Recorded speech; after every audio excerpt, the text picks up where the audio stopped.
All right, so some of these thicker areas are taking a little bit longer to completely dry. I've dabbed up some with a bit of a paper towel just so you'll see a little bit of a difference in them. I have another one that I had done earlier that I have ready to go, so I'm going to use that one for right now. So one thing I want to do for this technique is I want to tape part of my piece down. And I know this area here is where a stencil image will not be. And then I'm going to, I don't really want this flower. I'm trying to use more these flowers here. I want that up a little bit.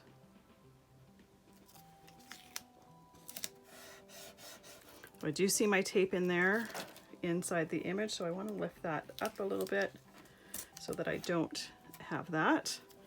All right, so now what we're going to do is I have a distress tool with a foam dauber, and they're usually used for spreading out distress ink and inking images, but what I'm going to use it for is my alcohol refill, or alcohol lift ink refill. Now this I keep with my alcohol inks, so it only gets used for this. And I'm just going to dab over my stencil. Now I'm not doing a circular motion, it's just up and down dabbing. And keep in mind, if you put too much of the lift ink on your sponge, some of it will seep underneath your stencil. You'll see the alcohol lifting and going onto my stencil. That can be cleaned up.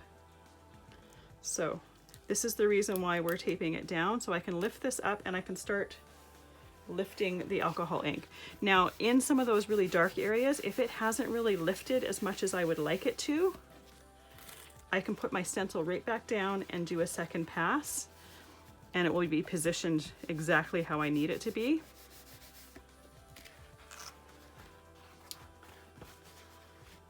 And I can see that I'm going to want to do that because it hasn't lifted up as much as I want. So let's put a little bit more lift ink on my surface here.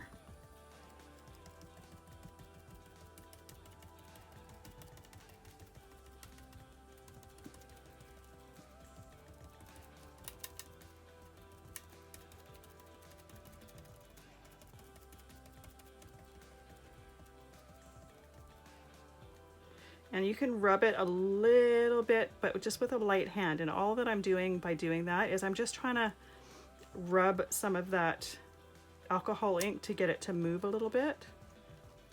There's so many jags and jogs in this stencil that I don't want to do too much. And I'm kind of going with the stencil so that I'm not picking any of it up. So this one here, I wouldn't want to go up here because I'd be picking up all those little bits there. So you just have to be careful when you're doing this. And I'm also not pressing because I'm trying as much as possible to not push any of that ink below the stencil. Some of it might go below the stencil anyways, but I'm trying to not do that as much as possible. All right, now let's lift this up and see, that's much better than the first time. So I'm gonna get another clean area of paper towel, dab that up.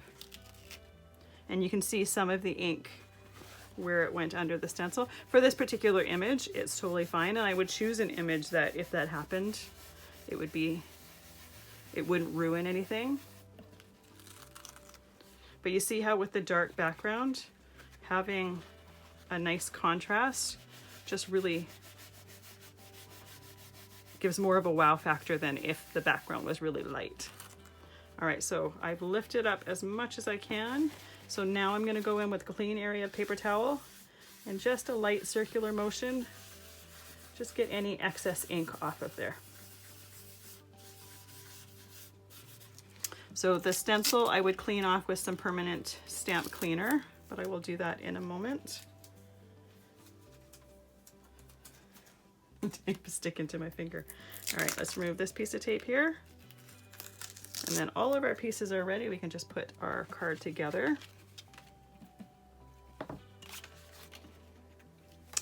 I'm going to glue my blue mat down first.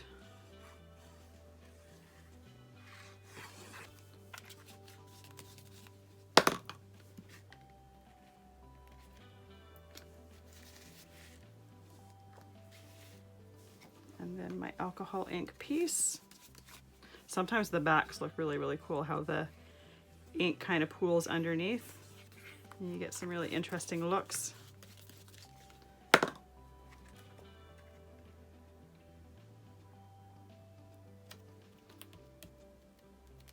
There we go. Now I've got my sentiment here. I've got my butterfly stamped, but I still have to die cut it. So let's just glue on the sentiment while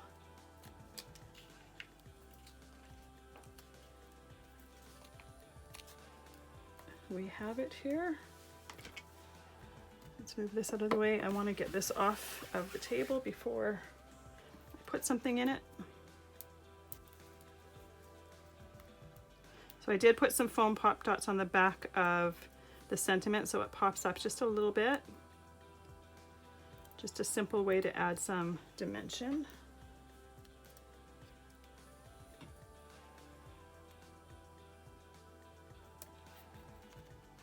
There we go. All right, I already have my stamped image, or my image or my butterfly stamped here. So I just want to die cut it. I actually stamped a few of them because I need another one for one of the other cards, and I wanted to give it time to completely dry. I don't want this one, I accidentally stamped that one a little bit off of the page, so I'm just going to put my tape on that. The tape, this is the background that has that opal alcohol ink. The tape seems to lift that up, so I definitely don't want to be putting my tape over top of my image and accidentally ruining that.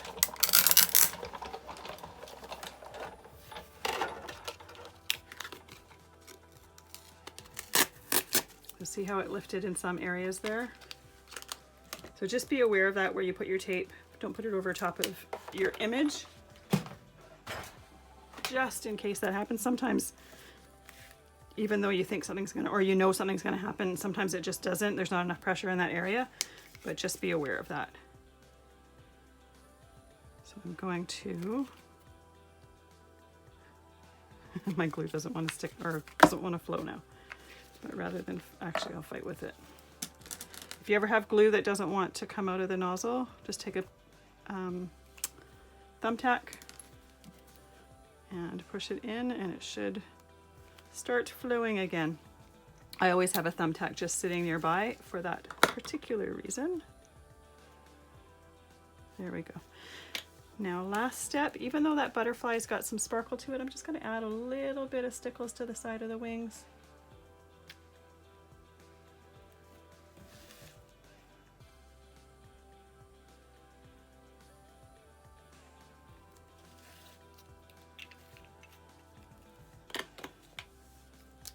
And no, I'm not gonna put that in there. So there we go. Another cute background done with lift ink, but this time the re-inker and stencil. Another great way to use your stencils in a different way.